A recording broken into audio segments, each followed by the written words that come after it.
Live. Here we are. Hi. I'm gonna wait for you guys to come in the room. Here we go. What? Are they on camera? Susie. Hi. Thank you for coming. All right. So I just have a quick recipe I want to share with everybody tonight. I see everybody's joining in, so I'm just going to remind you, I am Kate Holmes. Yeah, turn that down. I am the founder of Carried Away Chefs, and I'm a mom of 2 little girls.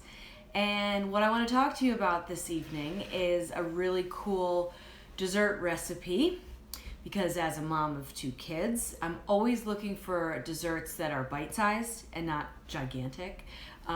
Trader Joe's has a lot of these. It's like such a go-to. But it's obviously quite fun to come up with your own. And a few weeks ago, I came across a box of Nilla wafers, which I hadn't had in a million years, and immediately was inspired to make a bite-sized hack version of an iconic New York dessert. So, like many New Yorkers, the banana pudding at Magnolia Bakery is at the top of my faves. It is like sweet and crunchy vanilla wafers with rich banana pudding layered in between. It's like the greatest thing. So here's a quick way to make the banana pudding frozen bites and satisfy your craving while you might not be going to Magnolia Bakery or you might be somewhere else. So we just need 3 ingredients. We need high quality vanilla ice cream. We need a very overripe banana. I always have a couple of these in my freezer. I like kind of these little hack baking things, but a good banana bread when you have a moment is like such a great thing to have up your sleeve. So we're always buying bananas and not finishing them. So pop these guys into your freezer and then you'll have a nice frozen. And actually it's really good to work with this frozen because it's not going to melt the ice cream that fast. Because like with any dessert or anything we're making with ice cream, like we have to work fast. So we're going to get that back in the freezer.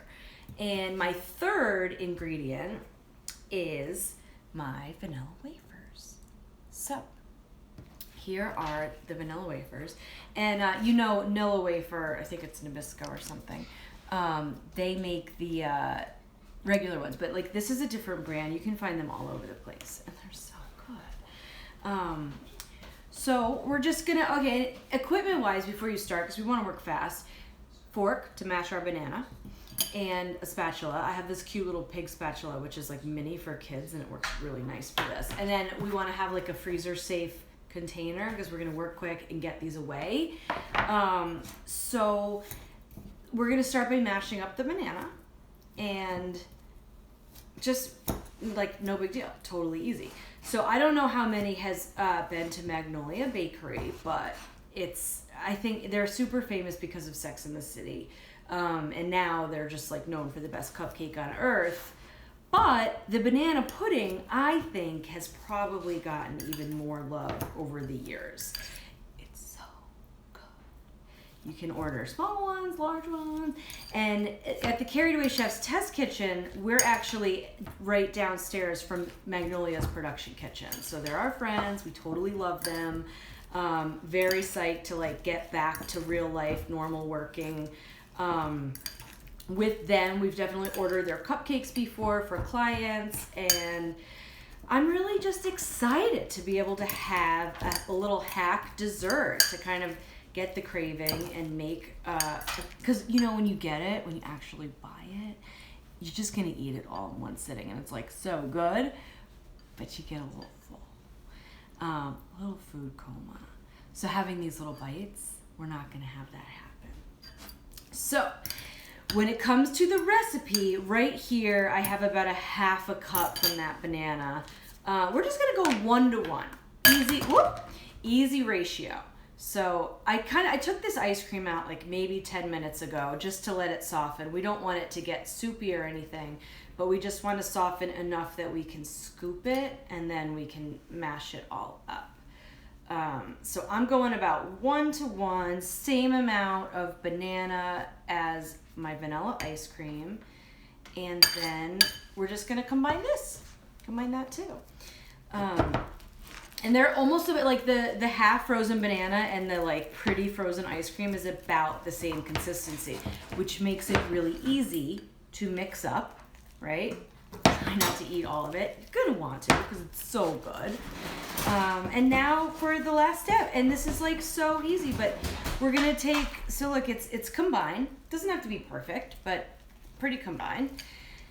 And then we're just gonna take, you can wing it and see how much goes on there, but we just want a little dollop on our Nilla wafer. And we're gonna take a second one and just pop that right on there. And while it's tempting to just build them all fun like that over and over and over again, I'll give you a little tip, a little trick of the trade. If you do the same motion over and over and over again, it's a lot faster. So I'm just gonna do all my bottoms, right? Boom, boom, boom. And this, like, ultimately, this is faster. Whenever you're doing anything, like it's, if you just do the same thing over, I've had sous chefs over the years in restaurants being like, oh my God, why are you so slow? Oh, wait, you have to just be smarter and faster. And this is one of these moves. So look, I just did 6, and now I'm gonna take it using both hands. Boop, boop, boop. Get these in.